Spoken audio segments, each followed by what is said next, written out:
កម្ពុជាប្រាប់អង្គទូតនិងតំណាងអង្គការអន្តរជាតិ43រូបពីរឿងថៃលុបកិច្ចព្រមព្រៀងសម្រាប់ដោះស្រាយបញ្ហាសមុទ្ររាជធានីភ្នំពេញលោកស្រីអៀតសូភារដ្ឋមន្ត្រីស្ដីទីនៃក្រសួងការបរទេសកម្ពុជាបានធ្វើបទបង្ហាញជូនតំណាងស្ថានទូតនិងអន្តរជាតិនានាសរុប43រូបអំពីការសម្រេចរបស់ភាគីថៃក្នុងការបញ្ចប់ដោយឯកតោភាគីនៅអនុសរណៈនៃការយោគយល់គ្នារវាងប្រជាណាចក្រកម្ពុជានិងប្រជាណាចក្រថៃតាក់ទងនឹងតំបន់ដែនសមុទ្រត្រួតស៊ីគ្នា MOU 2021 ឬ MOU 44យោងតាមការផ្សាយរបស់ក្រសួងការបរទេសលោកស្រីអៀតសូភា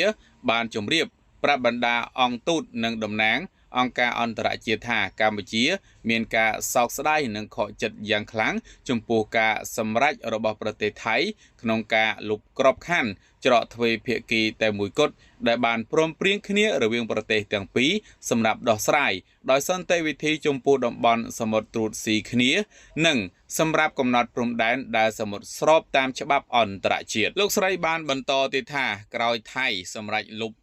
MOU 2021កម្ពុជាបានជូនដំណឹងជាផ្លូវការដល់ប្រទេសថៃពីការសម្រេចរបស់ប្រទេសកម្ពុជាក្នុងការស្វែងរកដំណោះស្រាយចំពោះការទាមទារតំបន់ដែនសមុទ្រត្រួតស៊ីគ្នានេះតាមរយៈយន្តការផ្សះផ្សាដោយបង្ខំក្រោមអនុសញ្ញាអង្គការសហប្រជាជាតិស្ដីពីច្បាប់សមុទ្រជាមួយគ្នាលោកស្រីអៀតសូភា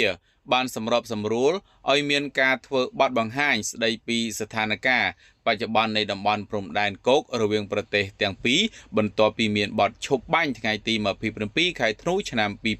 2025រដ្ឋមន្ត្រីស្ដីទីរូបនេះលើកឡើងទៀតថាកម្ពុជាសូមអរគុណចំពោះកិច្ចខិតខំប្រឹងប្រែងនិងការចូលរួមចំណែករបស់ប្រទេសសមាជិកអាស៊ាននិងប្រទេសជាដៃគូអាស៊ានក្នុងការសម្រេចបានកិច្ចព្រមព្រៀងបទឈប់បាញ់រវាងកម្ពុជានិងថៃលោកស្រីបានអះអាងទៀតថាកម្ពុជានៅតែបដិញ្ញាចិត្តយ៉ាងមុតមមក្នុងការស្វែងរកដំណោះស្រាយលើជម្លោះព្រំដែនទាំងអស់ជាមួយប្រទេសថៃដោយសន្តិវិធីស្របតាមច្បាប់អន្តរជាតិនិងកិច្ចព្រមព្រៀងទ្វេភាគីដែលមានស្រាប់ព្រមទាំងប្រកាន់ភ្ជាប់នៅជំហរថាព្រំដែនមិនត្រូវបានផ្លាស់ប្ដូរដោយការប្រើប្រាស់កម្លាំងនោះឡើយឃ្មុំកស៊ូនេះមានទាំងក្បាលទឹកទៅផង